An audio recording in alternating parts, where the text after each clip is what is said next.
साल 2024 की स्ट्रेटेजी को लेकर रणनीति के तौर पर बनेगी, उसको इस तस्वीर के लहजे से आज समझिए। प्रधानमंत्री नरेंद्र मोदी के स्वागत के लिए जो जगह जगह इस पूरे संसद मार्ग में मंच बनाए हैं, ये मंच महज सांस्कृतिक कार्यक्रमों को दिखाने के लिए नहीं, बल्कि इसके जरिए एक बड़ा संदेश भी दिया जा रहा है। विभिन्नता में एकता, और इसी एकता को सबका विकास सबका साथ के साथ प्रधानमंत्री नरेंद्र मोदी लगातार आगे ले जाते रहे हैं। और एक बार फिर से यही संदेश देते हुए चुनावी माहौल में कहा जा सकता है, क्योंकि साल 2023 को चुनावी साल कहा जा रहा है। आखिर तक जो 9 राज्यों के विधानसभा चुनाव होने हैं वो यहाँ पर होने वाले हैं, जिनकी तारीखों का ऐलान, जिनकी जो स्ट्रेटेजी होगी वो आने वाले वक्त में बहुत जल्द मालूम भी चल जाएगी। लेकिन प्रधानमंत्री नरेंद्र मोदी जन भागीदारी यात्रा के जरिए, जन भागीदारी रोड शो के जरिए आज दिल्ली की ही जनता नहीं बल्कि देश की जनता के दिल में ये बताने जा रहे हैं कि स्ट्रेटेजी जो बन रही है किस तरह से वो उनके हित के लिए बन रही है। बीजेपी राष्ट्रीय कार्यकारिणी का जिक्र करना तो सबसे ज्यादा। डिजिटल मार्केटिंग को सीखकर आपके प्रोडक्ट्स और सर्विसेज को दुनिया को बेचना चाहते हैं तो फ्रीडम ऐप को अभी डाउनलोड करें।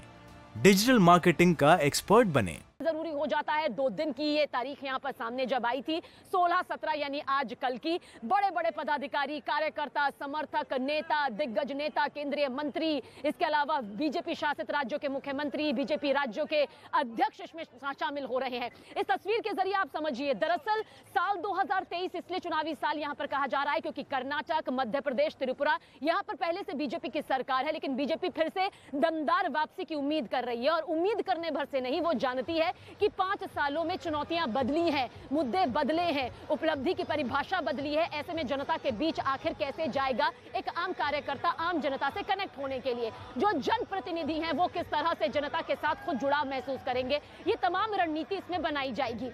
इसके अलावा मेघालय का जिक्र कर लें, मिजोरम का जिक्र कर लें, नागालैंड का जिक्र कर लें, यहाँ पर क्षेत्रीय दल बीजेपी के सहयोग से सत्ता में है। तेलंगाना में भी विधानसभा चुनाव होने हैं। राजस्थान और छत्तीसगढ़ 2 ऐसे राज्य हैं जहां पर बीजेपी हुआ करती थी और अभी कांग्रेस शासित यहाँ पर पूरी विचारधारा सत्ता नजर आती है, लेकिन वापसी यहाँ पर बीजेपी भी करना चाहती है। और जो तस्वीरें इस वक्त आप देख रहे हैं, इन तस्वीरों के जरिए ये कहना बिल्कुल गलत नहीं होगा कि किस तरह से वो चुनावी बिगुल अब बीजेपी की तरफ से फूंक दिया गया है कि साल 2023 के नतीजे साल 2024 की वो चुनावी हवा तय करेंगे, जो लोकसभा चुनावों के दौरान सबसे बड़ी तस्वीर बनकर उभरेगी। 160 सीटें देखिए लोकसभा की ऐसी भी हैं जहां पर बीजेपी बखूबी इस बात को जानती है कि और दमदार रणनीति के साथ हमें उतरना है। जब समीक्षा की गई थी लोकसभा चुनावों में, देखिए बीजेपी को शानदार जीत साल 2014 में भी मिली थी, जब 282 सीटें बीजेपी ने अपने नाम की थी। मोदी लहर, मोदी मैजिक, वो शख्सियत यहां पर सामने आए थे जिनके बूते कहा गया कि जनता ने कहा कि अगर देश का प्रतिनिधित्व देना है तो वो मोदी को प्रधानमंत्री के बतौर प्रधानमंत्री यहां पर देना होगा। साल 2019 यानी कि 5 साल बाद जब चुनाव आए तो इस दौरान विपक्ष ने खूब कटाक्ष किया कि अब वो मैजिक नहीं रहा, अब वो हवा नहीं रही, अब वो लहर नहीं रही। लेकिन ठीक इसके बिल्कुल उलट हुआ। 222 से लेकर 303 तक का ये आंकड़ा पहुंचा, यानी कि 33% के उछाल के साथ यहां पर बीजेपी साल 2019 में दोबारा से सत्ता में यहां पर आई। और ये दृश्य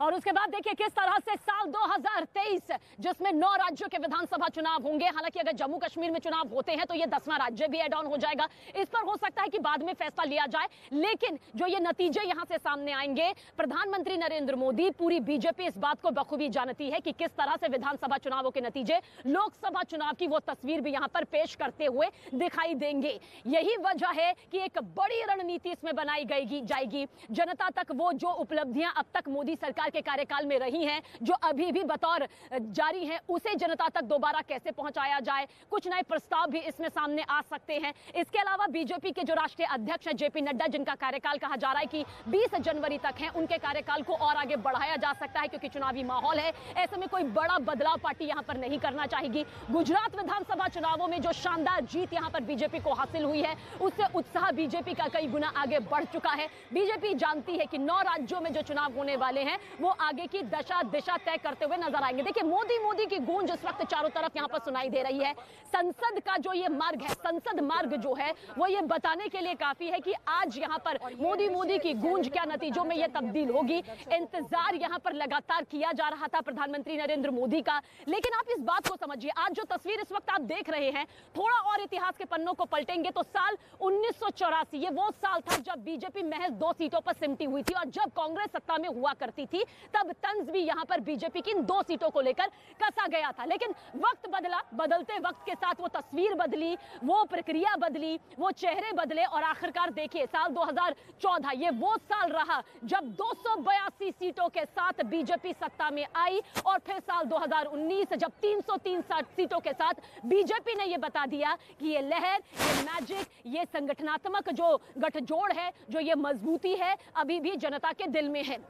लेकिन साल 2024 जाहिर सी बात है ये 5 साल का कार्यकाल, इसमें कई और जो मुद्दे यहाँ पर एड ऑन हुए हैं, कई ऐसी चुनौतियां हैं जो पार्टी बखूबी जानती है। पार्टी जानती है कि अगर इन चुनौतियों से पार पाना है, अगर जनता के बीच जाना है, जनता से सीधा संपर्क साधना है, उनकी दिक्कतों को समझते हुए नई रणनीति यहाँ पर बनानी है, तो एक बड़ी स्ट्रेटेजी के तहत और मजबूती यहाँ पर संगठन को दिखानी होगी, पार्टी को दिखानी होगी, और जो साथ में सबका विकास, सबका प्रयास, सबका साथ लेकर चलने का जो कॉन्सेप्ट यहाँ पर है, उसे और मजबूती के साथ जमीनी स्तर पर दिखाना होगा। यही वजह है कि जो संसद मार्ग में छोटे छोटे मंच लगे हुए हैं, जहां पर पारंपरिक नृत्य पेश किए जा रहे हैं कई राज्यों से, राजस्थान, उत्तराखंड, हिमाचल, पश्चिम बंगाल, आंध्र प्रदेश, तेलंगाना, तमिलनाडु से कई ऐसे कलाकार यहाँ पर पहुंचे हुए हैं, पंजाब, हरियाणा से कई ऐसे कलाकार पहुंचे हुए हैं जो अपने अपने राज्य के तरीके से यहाँ पर प्रदर्शन कर रहे हैं अपनी कला का, और इस कला के साथ साथ एक मैसेज भी दे रहे हैं। उज्ज्वला योजना के बारे में बता रहे हैं, गरीबों तक घर कैसे पहुंचा,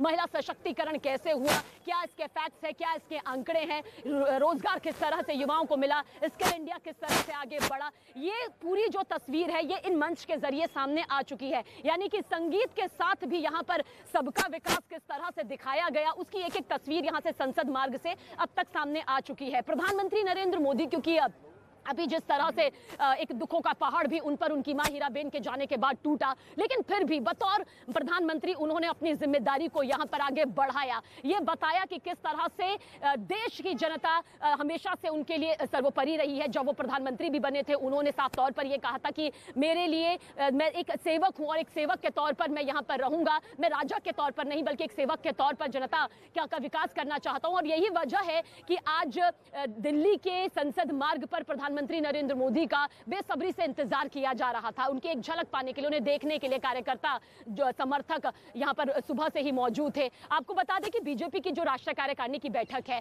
हर कोई ये जरूर जानना चाहता है कि वो कौन से मुद्दे होंगे। क्या सिर्फ चुनावी मुद्दे? देखिए, इसे सिर्फ आप चुनावी लहजे से मत देखिए, क्योंकि चुनावी लहजे से देखेंगे तो बस यही लगेगा कि एक चुनावी रणनीति यहां पर बनेगी। लेकिन इस चुनावी रणनीति के जरिए देश की जनता को किस तरह से अपने पक्ष में करना है, किस तरह से उनकी